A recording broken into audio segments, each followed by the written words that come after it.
Hi everybody. For today's First Chapter Friday, I'm excited because we have a whole new series in the library called My Dear Dumb Diary. There's 12 books in this series, and they're written by best-selling author Jim Benton. And this one is Let's Pretend This Never Happened. So I'm going to read you the first chapter of this one today. And right at the very first, there's a page that says, "This diary, property of Jamie Kelly." Warning, read no further. This is the last person who kept reading. This is not your diary, I can tell. Dear whoever is reading my dumb diary, are you sure you're supposed to be reading somebody else's diary? Maybe I told you that you could, so that's okay. But if you are Angeline, I did not give you permission, so stop it. If you are my parents, then yes, I know that I'm not allowed to call people idiots and fools and goons and half-wits and pinheads and all that. But this is a diary, and I didn't actually call them anything. I wrote it. And if you punish me for it, then I will know that you read my diary, which I am not giving you permission to do. Now, by the power vested in me, I do promise that everything in this diary is true, or at least as true as I think it needs to be. Signed, Jamie Kelly. P.S. If this is you, Angeline, reading this, then haha, I got you. For I have written this in poison ink on a special poison paper, and you'd better run and call 911 right now. P.S.S. If this is Hudson reading this, I have an antidote to the poison, and it is conveniently available to you through a simple phone call to my house, but don't mention the poison thing to my parents if they answer. I think they might be all weird about me poisoning people.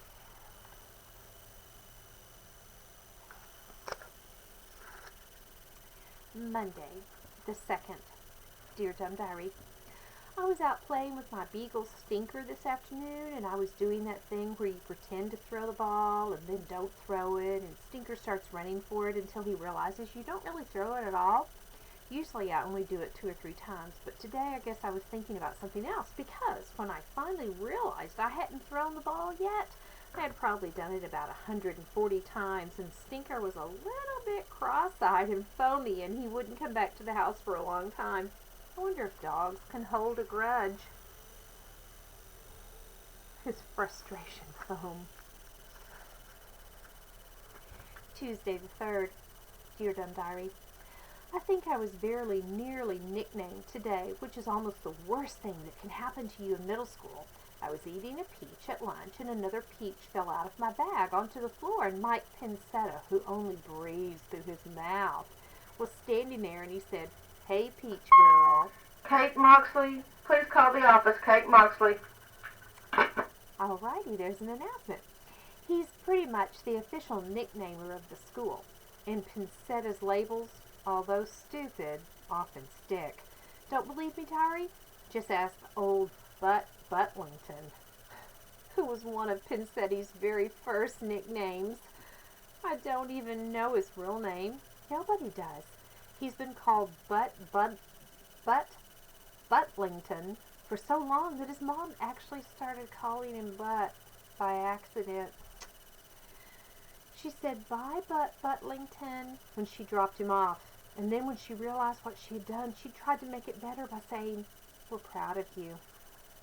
Back to my peach story, though. I picked the backstabbing fruit up real quick.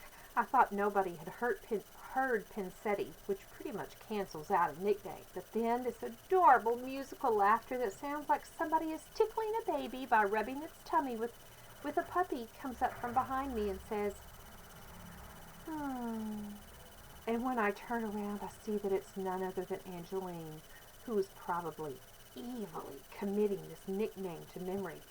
It's only a matter of time before I have to start signing my homework. Peach Girl.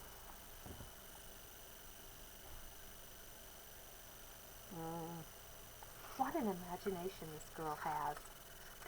So there we've read the first 2 days of Dear Dumb Diary. Let's pretend this never happened. And this is only one of a series that has 12 books in it.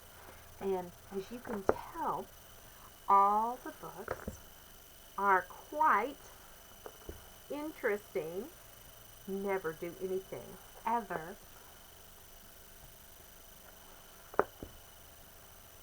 The problem with here is that it's where I'm from. These are some really cool looking books.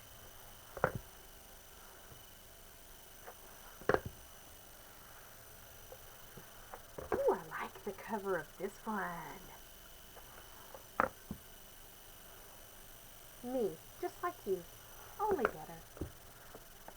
So if you're interested in these books, they'll be available starting next week in the Williams Magnet Media Center. They're also available online for you to use your CALS Tech card. If you don't have a CALS Tech card, guess what?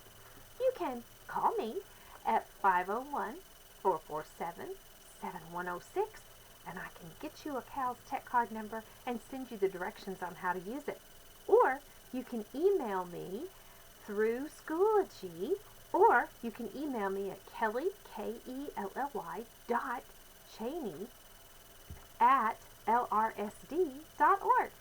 If one of your friends is not yet a member on my Schoology page, tell them about it. And they can get in touch with me and I'll send the access code, or the teacher also has the access code. So there's our first chapter Friday for this week. Stay tuned for next week.